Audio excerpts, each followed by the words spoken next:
Good morning students.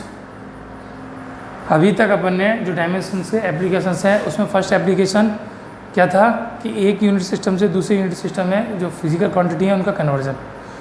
दूसरा हमने पढ़ा था कोई भी इक्वेशन है वो डायमेंशनली करेक्ट है या इनकरेक्ट है उसको वेरीफाई करना है, या वो ट्रू है या फॉल्स है उसको चेक करना।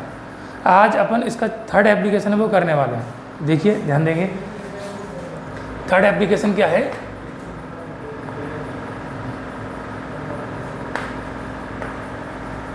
To make the relation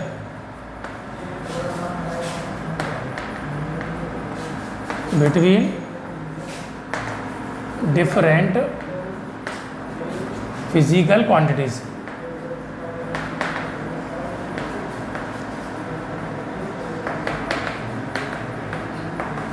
जो अलग अलग फिजिकल क्वांटिटीज़ हैं उनके बीच में अपने को रिलेशन मतलब फॉर्मूला निकालना है।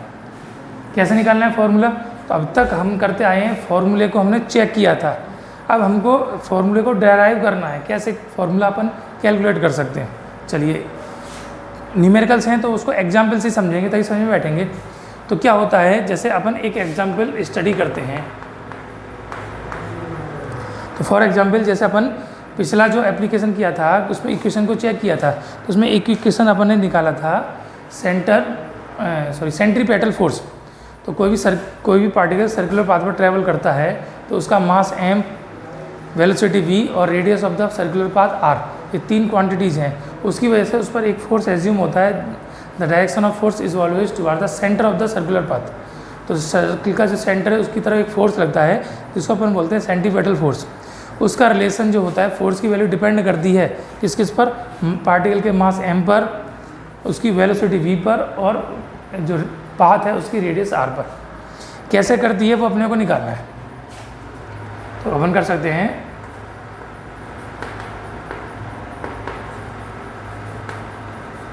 Centripetal force capital F is depend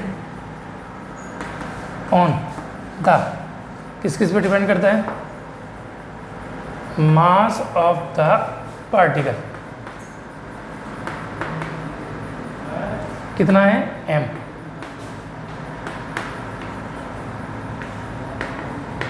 velocity of particle v and radius of circular path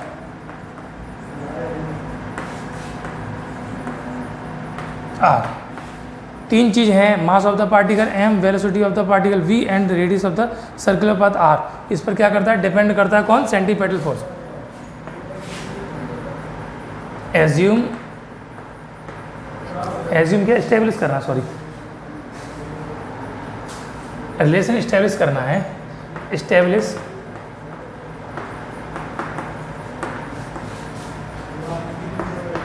the relation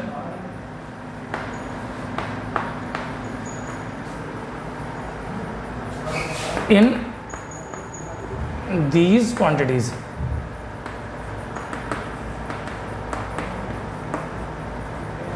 ये जो फिजिकल क्वांटिटीज़ हैं इनके बीच में अपने को रिलेशन एस्टेब्लिश करना है। तो कैसा रिलेशन बनेगा उसको देखते हैं, समझिए सॉल्यूशन। क्वेश्चन क्या है? तो क्वेश्चन में हमको दिया है कि जो फोर्स है वो डिपेंड करता है तीन physical quantity, mass of the particle m, velocity of the particle v and radius of the circular path r। इन तीन क्वांटिटीज़ के ऊपर फोर्स डिपेंड करता है। कैसे डिपेंड करता है, क्या रिलेशन होता है, वो रिलेशन अपने को इस्टेब्लिश करना है। कैसे करना है? With the help of dimensional formula. तो डायमेंशन से ही अपने को इस्टेब्लिश करना है यहाँ पर। तो अपन डायमेंशन का एप्लीकेशन पढ़ने वाले हैं, तो देखेंगे कैसे करेंगे। तो लेट, सबसे पहले अपन लेट करने वाले हैं कि फोर्स डिपेंड करता है मतलब प्रोपोर्शनल है। किस किस के ऊपर प्रोपोर्शनल है? मास of the particle, velocity of the particle and radius of the circular path. F की वैल्यू डिपेंड करती है m पर, v पर और r पर। कैसे कैसे डिपेंड करती है? तो इनकी पावर्स डिफरेंट हो सकती हैं। तो ये डिफरेंट पावर्स को अपने एक को x, एक को y और एक को z कर लिया। तो f is proportional to m की पावर x, v की पावर y और r की पावर z। प्रोपोर्शनल का साइन हटाते हैं तो कोई कांस्टेंट लेते हैं, तो कांस्टेंट यहाँ पर न्यूमेरिकल कोई कांस्टेंट होता है, नंबर कांस्टेंट। तो f is equal to k m की पावर x v की पावर y एंड r की power z। This is equation 1। Here k is a proportional constant.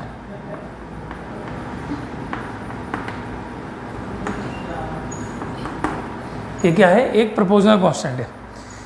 तो हमने माना के जो प्रोपोर्शनल कांस्टेंट है उसके टर्म में m की पावर x v की पावर y और r की पावर z करती है। तो अननोन हमारे पास हो गया x y और z। ये जो अननोन क्वांटिटीज है इसको अपन कैलकुलेट करेंगे। तो कैसे करेंगे? Taking dimension of both side, दोनों साइड की डायमेंशन से टेक कर लो या लिख दो। तो डायमेंशन में इधर क्या है? फोर्स। तो फोर्स की डायमेंशन क्या होती है? m1 L1 T -2। के एक न्यूमेरिकल कांस्टेंट है, इसकी कोई भी डायमेंशन फॉर्मूला नहीं होगा। इधर m मास है, तो मास है तो dimension formula m1 power x। दूसरा वेलोसिटी है तो dimension formula L1 T -1 power y। और तीसरा रेडियस है तो L पावर 1 और इसकी होल पावर z। ठीक है, अब इसको अपन सॉल्व करेंगे, सेपरेट करेंगे। तो क्या हो जाएगा? m to the power 1 L to the power 1 T to the power -2।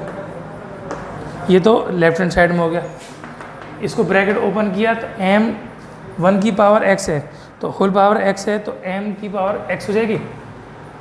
दूसरे में L की पावर y और T की पावर -y, और तीसरे ब्रैकेट में L की पावर z हो गई।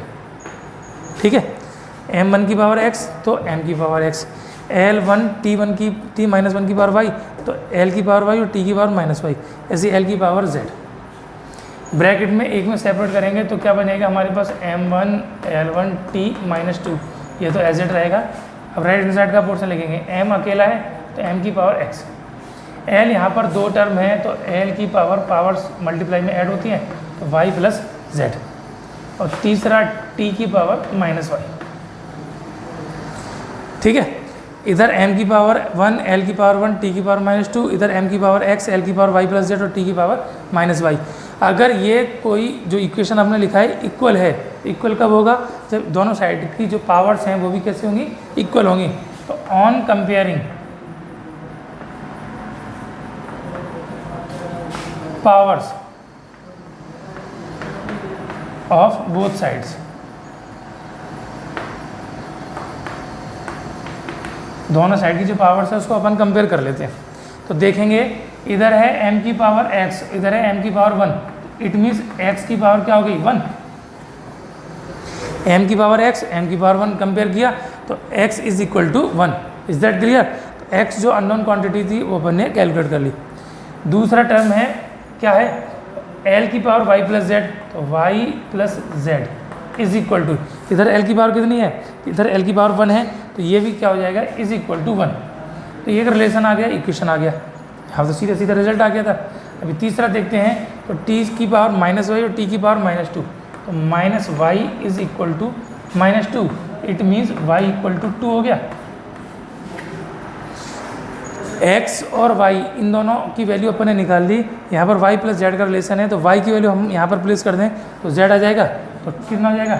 2 plus z is equal to 1, it means z equal to 1 -2 या z इज इक्वल टू -1। तो x, y एंड z जो अननोन क्वांटिटीज़ थी उन तीनों की वैल्यू अपन ने कैलकुलेट कर ली। x की वैल्यू आई 1, y की वैल्यू आ गई 2 और z की वैल्यू आ गई -1। x की वैल्यू, y की वैल्यू, z की वैल्यू, तीनों वैल्यू हम यहाँ पर प्लेस कर देंगे, पुट कर देंगे। कहाँ पर पुट करेंगे? इक्वेशन 1 में। तो then we can get result on putting values of x, y and z in equation 1। ये फर्स्ट इक्वेशन में आप वैल्यूज पुट कर दीजिए तो क्या मिलेगा अपने को? We get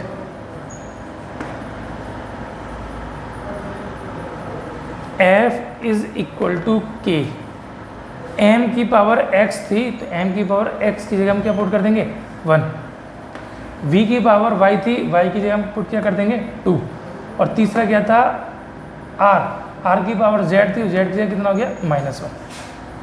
f is equal to k, m की पावर 1, v की पावर 2, r की पावर -1 है, नीचे जाएगी तो r की पावर +1 हो जाएगी। This implies that f is equal to constant K M we square upon are. तो this is the relation between centripetal force, mass of the particle, velocity of the particle और radius of the particle, where K is the numerical constant. अगर अपने को इसकी value पता है तो value put कर देंगे, नहीं पता है तो नहीं करेंगे। वैसे वैल्यू क्या होती है हियर के इक्वल टू 1। अभी आप शुरुआत के चैप्टर्स पढ़ने से लिए इनकी वैल्यूज़ नहीं पता, लेकिन जैसे जैसे चैप्टर्स पढ़ते जाएंगे तो सारे सारे फॉर्मूले आप ड्राइव करेंगे तो आपको पता हो जाएगा यहाँ पर रिलेशन क्या होता है। तो इस केस में जो के की वैल्यू होती है 1 होती है, then f is equal to हो जाएगा m we square upon are. तो ये मेथड है जिसकी हेल्प से हम जो फिजिकल क्वांटिटीज़ है उनके बीच का रिलेशन ड्राइव कर सकते हैं। तो f इज इक्वल टू क्या है m we square upon r. ठीक है, एक एग्जाम्पल और समझेंगे अपन, उससे और ये जो डाउट है वो क्लियर होंगे हमारे कि क्या काम करना है। एक टर्म आपने पढ़ा होगा 9th या 10th क्लास में, जिसको बोलते हैं सिंपल पेंडुलम। है किसी को ध्यान में? तो सिंपल पेंडुलम क्या होता है? तो जैसे आप किसी भी धागे पर कोई भी आपने थ्रेड लिया, उसके एक एंड पर आपने किसी मास पार्टिकल को सस्पेंड कर दिया। क्या कर दिया? उसके ऊपर किसी मास पार्टिकल को सस्पेंड कर दिया। तो फॉर एग्जांपल जैसे अपन ने लिया, एक थ्रेड लिया, ये पूरा धागा है, नीचे एक मास पार्टिकल को सस्पेंड कर दिया, और ये वाला जो एंड है इसको किसी इसको रिजिड एंड पर अपने शिफ्ट कर दिया, उसके ऊपर फिक्स कर दिया। अब जैसे इस पार्टिकल को हम पकड़कर एक तरफ धक्का देकर छोड़ेंगे तो ये इस तरीके से ऑस्किलेशन करने लगेगा, जैसे झूला करता है, ये घड़ी का पेंडुलम करता है। तो ये जो सिस्टम होता है उस सिस्टम को बोलते हैं हम सिंपल पेंडुलम। अब ये जब ऑस्किलेशन करता है तो एक पूरा जो उसमें राउंड लगता है, स्टार्ट हुआ इसके जो मेन पोजीशन है वहाँ से एक साइड में गया, वापस आया, दूसरी साइड में गया, फिर वापस आ गया। तो आधा चक्कर ये और आधा चक्कर ये, तो टोटल मिला के जो बन जाता है एक साइकिल बन जाता है, और उस साइकिल में जो टाइम लगता है उसको बोलते हैं अपन टाइम पीरियड। तो ये जो पीरियड टाइम है उसका रिलेशन अपने को निकालना है सिंपल पेंडुलम का। तो ये जो डिपेंड करता है वो 3 फिजिकल क्वांटिटीज़ के ऊपर में भी पॉसिबिलिटी है इसकी। तो क्या क्या है? जो थ्रेड हमने लिया है उसकी लेंथ एल पर, जो अपन ने बॉब उसके ऊपर सस्पेंड किया उसके मास एम पर, और तीसरा जिस जगह हमने उसको सस्पेंड किया है उस जगह ग्रेविटेशनल एक्सलेशन कितना है, तो जी पर। तो इन 3 चीज़ों पर डिपेंड करता है, अपने को रिलेशन ड्राइव करना है, इक्वेशन ड्राइव करना है। तो देखेंगे time period of simple pendulum, capital T, depends किस किस पे डिपेंड कर सकता है? मास ऑफ द बॉब, जो हमने बॉब सस्पेंड कर रखा है उसके मास m पर, comma length of the thread, thread बोल सकते हैं, स्ट्रिंग बोल सकते हैं, जो डोरी है, रस्सी है, L, एंड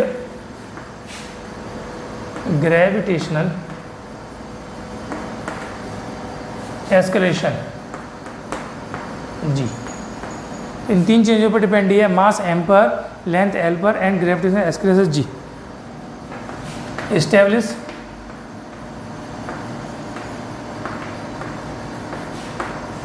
रिलेशन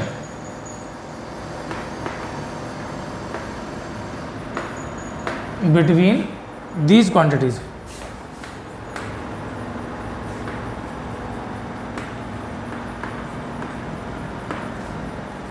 जो क्वांटिटीज है उनके बीच अपने रिलेशन निकालना है। तो क्या करना है? सॉल्यूशन पिछले की तरह सेम डिक्टो, एक बार समझेंगे दोबारा।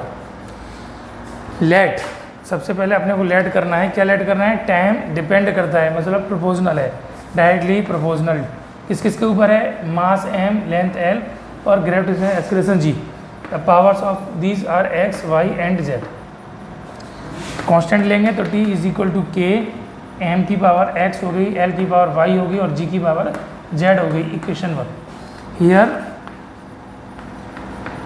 k is a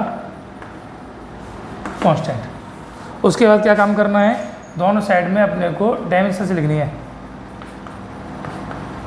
taking dimensions of both side, dimensions formula लिखेंगे दोनों साइड में। तो इधर क्या है, टाइम पीरियड यानी टाइम, और टाइम की पावर, टाइम होता है t1, तो पावर 1 लेफ्ट हैंड साइड की डायमेंशन होगी। k यूनिट लेस है, डायमेंशन लेस है, इसलिए इसकी कोई डायमेंशन नहीं होगी। m यानी मास की पावर m1 और होल पावर कितनी दी है x, length l1 whole power y, और g यानी ग्रेविटेशनल एक्सीलरेशन तो होता है l1t - 2, तो होल पावर इसकी हो गई z। अब ध्यान देंगे राइट हैंड साइड में m भी है, l भी है, t भी है, लेफ्ट हैंड साइड में केवल t है। कंपेयर करने के लिए हमको m और l भी चाहिए। m नहीं है तो m की पावर 0, l नहीं है तो l की पावर 0, t है तो t की पावर गिवन है 1। ये लेफ्ट हैंड साइड में हो गया। राइट हैंड साइड में ये हो गया m की पावर x, l की पावर y और l की पावर z इंटू t की पावर -2z। सेपरेट करेंगे तो m0 l0 t1 is equal to m to the power x, l के दो फंक्शन हैं तो y और z, तो y प्लस z और t का -2z। अब क्या काम करेंगे, इधर पावर x m की पावर, उधर y l की पावर y प्लस z, तीसरे t की पावर -2z, इधर m की पावर 0, l की पावर 0, t की पावर 1। कंपेयर करेंगे किसको, पावर्स को। ऑन कंपेयरिंग, किसको कंपेयर करना है, पावर्स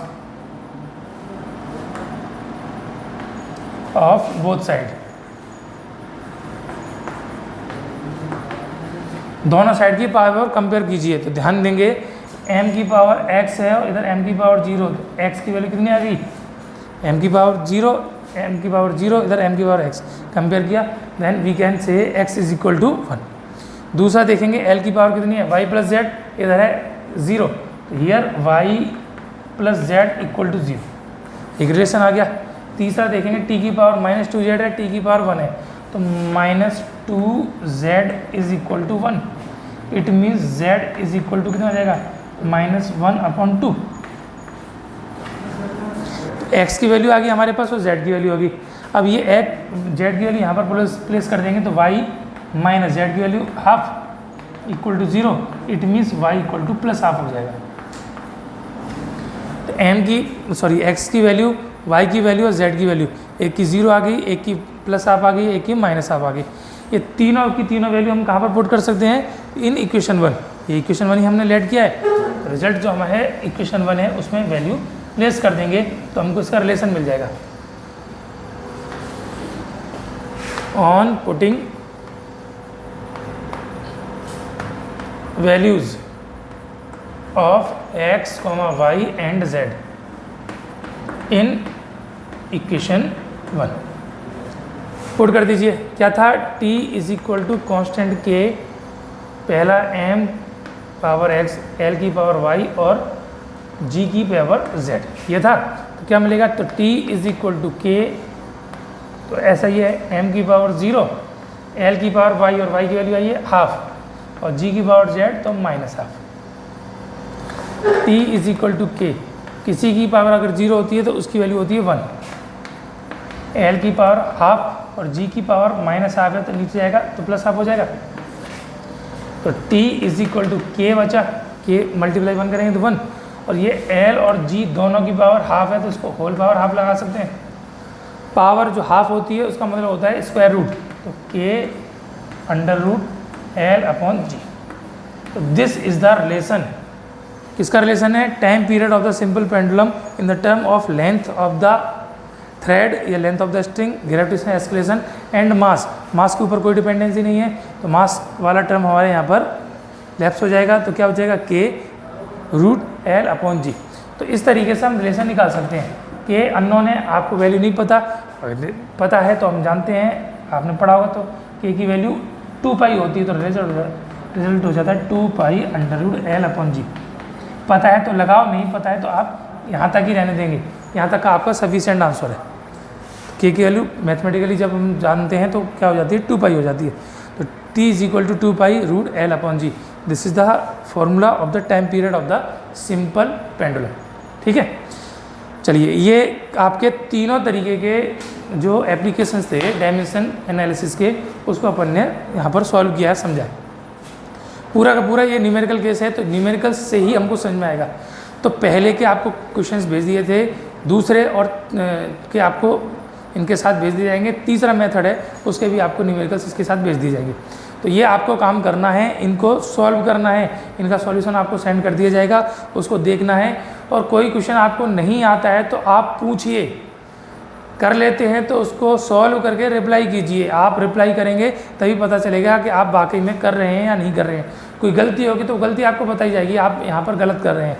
समझ में नहीं आता है तो आप उसको कॉल करके पूछिए। अब आप अपने को मान कर चलिए कि आप 10th पास करके 11th क्लास में आ चुके हैं, रिजल्ट आपका आने वाला है 2-4 दिन में, तो आप अपने को 11th में मान कर चलिए। साइंस आपको पढ़नी है तो फिजिक्स पढ़नी ही पड़ेगी, और फिजिक्स पढ़ने के लिए आपको न्यूमेरिकल सॉल्व करनी पड़ेंगे। बुक लीजिए कोई ना कोई, अगर आपके पास बाज़ार में अवेलेबल है तो मान लीजिए, नहीं तो आपके पास आस पड़ोस में कोई आपका जो आपका सीनियर हो जो 11th से 12th में गया है, उससे आप बुक ले सकते हैं। लगभग वही रहेगा, सिलेबस में बहुत माइनर सा डिफरेंस आएगा, लेकिन ये आप कीजिए, ढंग से कीजिए। जो नहीं है वो पूछिए, फ़ोन करके पूछिए, व्हाट्सअप करके पूछिए, आप जैसे चाहें वैसे पूछिए, लेकिन उसको करिए। ठीक है, करेंगे तभी आप पाएंगे। Thank you.